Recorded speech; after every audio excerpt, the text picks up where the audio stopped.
Tessa had been so preoccupied with the Lord and Lady, she hadn't even noticed the Fae. Her eyes were cast down, hands clasped before her as they had been at the selection, but even from this angle, Tessa could tell she was pretty. Her black marks stood out vividly against the backs of her hands. The female's red-brown hair hung loosely down her back. It contrasted beautifully with her olive skin.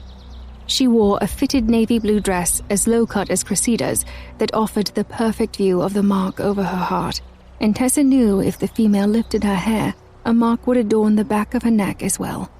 Iviana, come here. The Fae lifted her head, brilliant turquoise eyes going straight to her master. She stepped to his side, and Voltaire looped his arm around her waist, tugging her close. She immediately turned into him, her hand coming to his chest. Yes, my lord.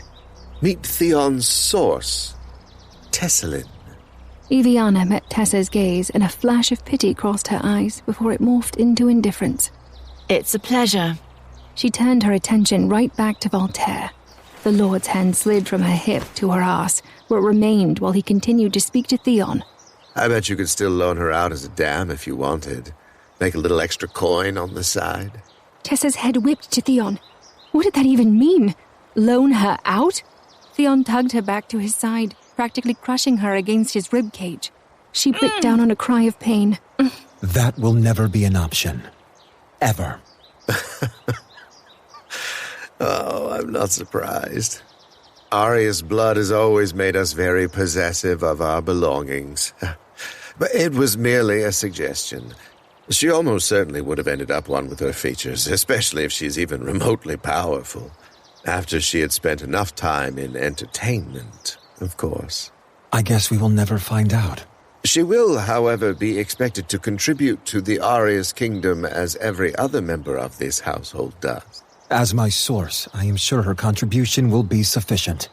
Tessa was trying to follow what was being said between father and son, but her concentration had turned to not passing out. Her legs were growing wobbly in the shoes, and her head was throbbing. She could feel sweat beading on her brow and sliding down the nape of her neck, despite the fact that she was freezing and trying not to shiver violently against Theon. Black spots were appearing on the edges of her vision, and she was begging any god to care enough to put an end to this misery soon.